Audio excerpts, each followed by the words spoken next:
shelter. Please bring me shelter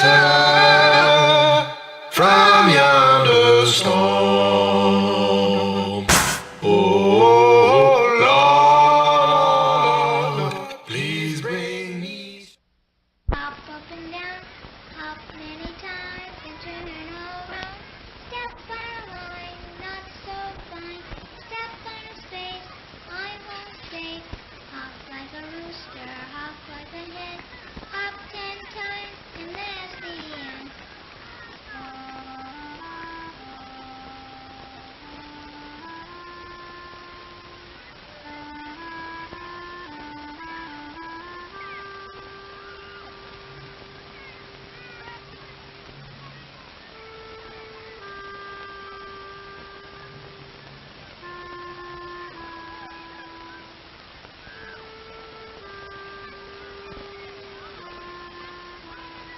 Thanks, mister.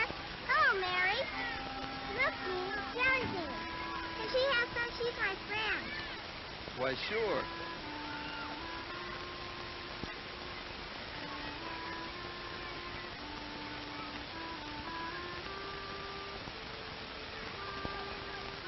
You don't have to pick them off the ground. This man has more in his car, just over there.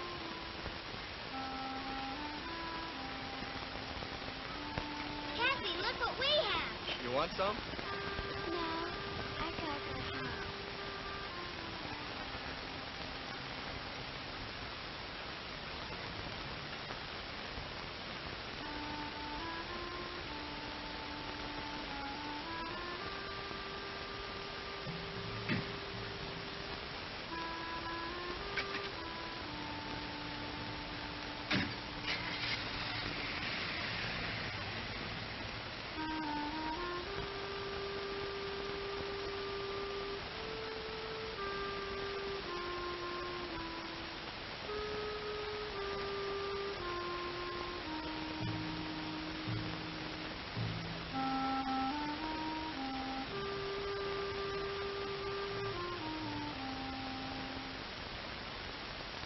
It's past lunchtime, and Jeannie still isn't home.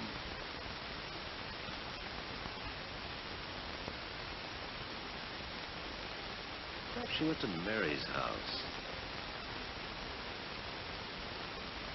No, they're not there either. That's nothing to worry about. They've been late before. They're probably at a friend's house.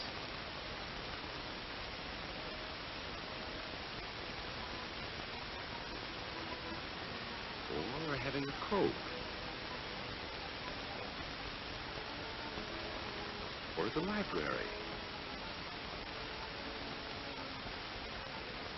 Or at the playground.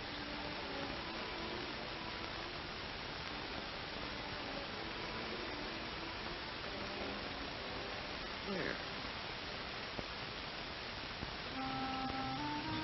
Where are we going, mister? You'll see. There's nothing to be afraid of. Meanwhile, Kathy is on her way home. She's been taught that if a stranger offers her anything or suggests getting into a car, she is to go right home and report it to her parents. Yes, that's what she must do. Look at that pretty doll. That's the kind she wanted for Christmas. If she had it, she could join Jeannie and Mary when they play with their dolls. And their afternoon tea parties in the backyard. They must be there now, feeding their dolls, arguing if it's better to be a nurse or a school teacher. And she can be just as strict as they are when it comes to caring for their pets. And she could use her mother's pretty clothes to pretend she was grown up, too. And she would trust them with her deepest secrets and laugh with them because the world is so friendly and full of fun. And all you have to do is what Mom and Daddy ask. Guys, I gotta tell Mommy about that dance.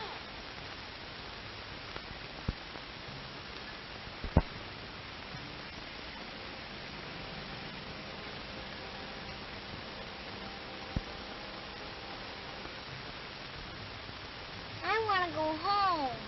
I'll take you home pretty soon. I wanna go now. This will only take a minute.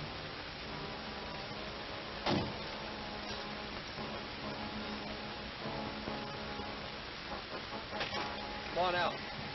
Please, mister. You do what I say, and then I'll take you home.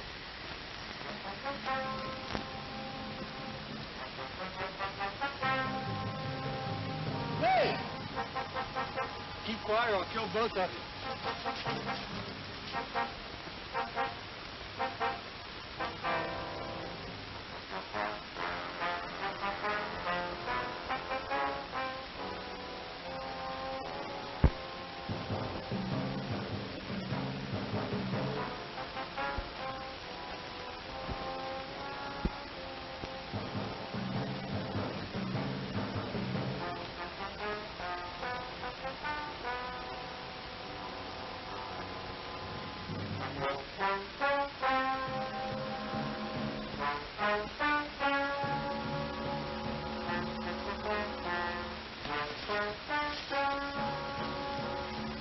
Run, Jeannie, run!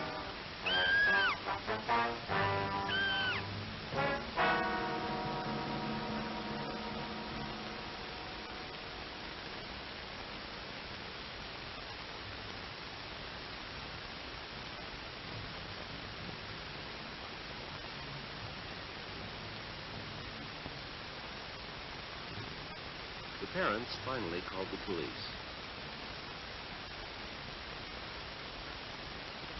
It doesn't seem possible that anything could happen to their daughters. They're such good girls. But the presence of the police, their quiet seriousness, brings home to the parents the reality of what they might be confronted with. Will you describe your daughter? She's just 9. She has dark brown eyes, and she's wearing a blue and white play suit. She's never been this way before. And your daughter? Jeannie's only 8.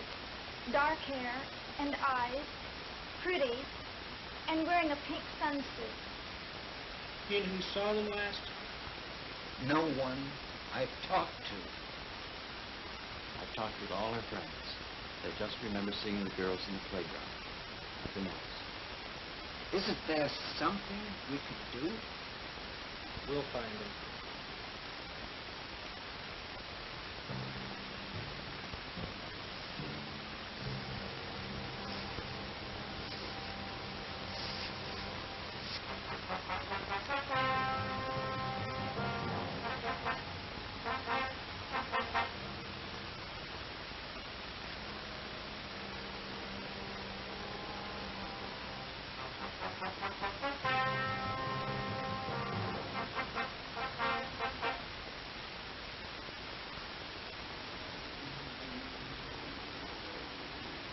The information obtained by the police is swiftly checked out, and cars alerted. Several hours after the two girls left their homes, the two witnesses helped put the pieces together. One of the witnesses was the woman who went by the playground. She lives across the street from Mary. She saw them get into the car with a man. Seemed to know the girls so well. He might have been an uncle or a close friend. Oh, she thought about asking where he was taking the girls, but who wants to be called a busybody? Hello? Oh, Margaret. How are you? You say Dorothy's girl? Are you sure? And your friend is missing too? I just can't believe it. And you say no one saw them go away? Oh, no. No. I don't believe they went to some party. Good night.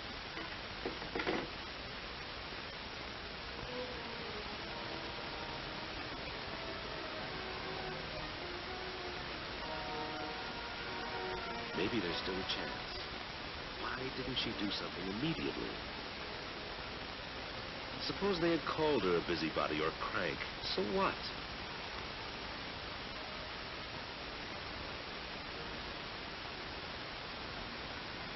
The other witness was Kathy. Being a young girl absorbed in so many things, it wasn't until late in the afternoon that Kathy finally remembered to tell her mother about the stranger.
Then Kathy repeated the story to the police, and Jeannie's and Mary's parents.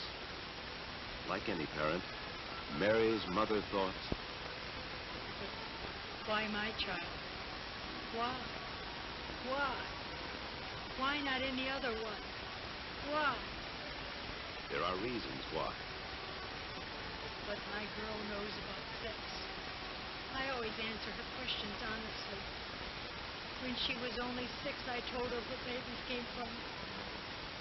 The idea of the seed and the egg, the mother's part and the father's, about love and marriage. I keep no secrets from her. Of course, I never told her about the sick or the perverted. Why frighten a child with such stories? That some people find pleasure in molesting young girls?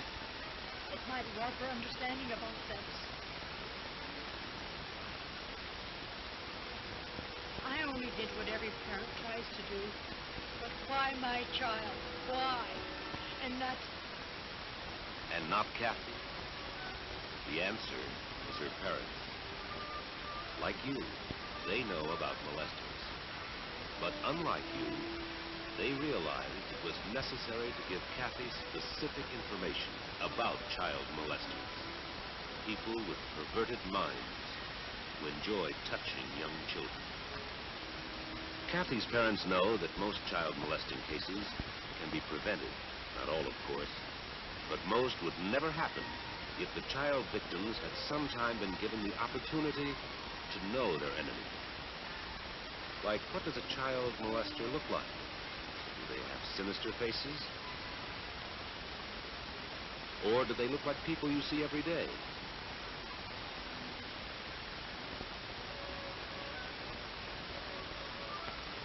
Police records show child molesters range from the very rich to the very poor. They can be old or young. Where are they found? In slums, like here? Or in houses just like your own? Actually, they can be anybody and live any place. The thing that matters is that they do exist. The child must know what to do if approached.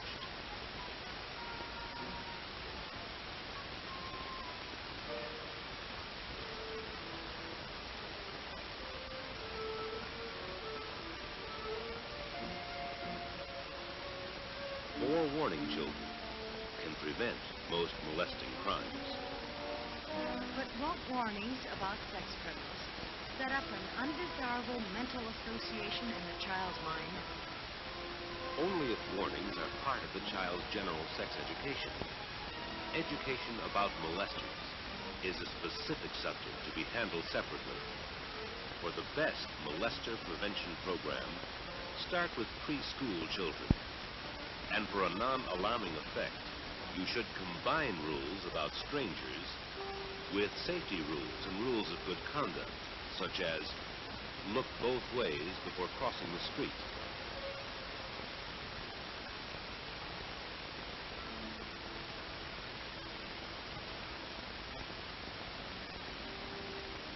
Don't get into automobiles or take walks with strangers. Say no thank you and be firm. Always do your homework. And if invited into a car, after refusing, write down the license number. Stick or own will do. Talk in low whispers in the movies. And if a stranger talks to you or touches you, call the usher. Make your allowance last the entire week, and don't accept money, candy, or toys from strangers.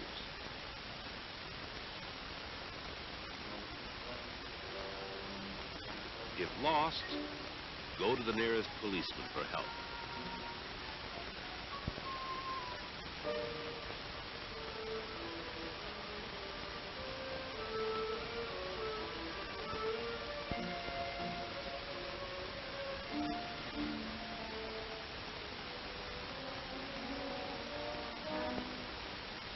If a stranger asks directions, tell him to see a policeman or inquire at the nearest store. Never go with him or near his car.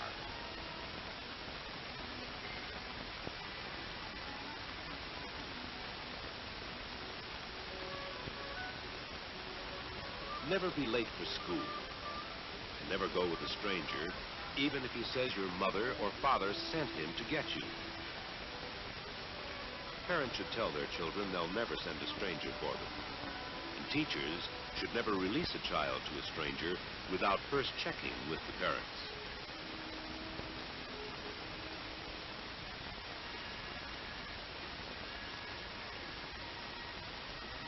I'm sorry. I don't know who you are, but even with a written note, I can't permit him to go with you or anyone else unless I first check with his parents personally.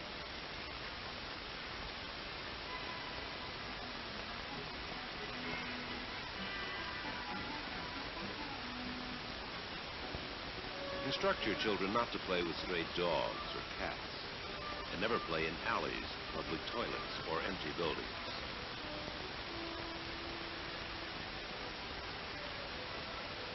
Although in some areas parents permit others to teach their children the facts of life, molester education is your responsibility. Authorities contend that it is negligent for today's parents not to educate their children about child molesters.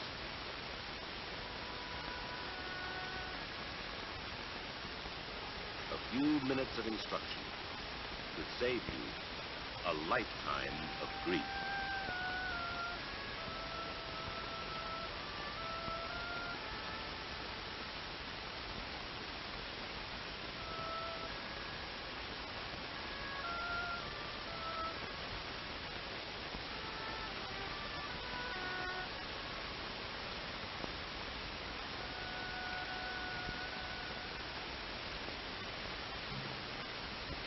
The missing girls were found.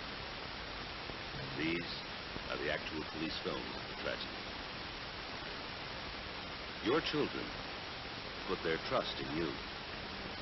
Do not betray them. Teach them all the safety rules. Give them their chance at life.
shelter. Please bring me shelter.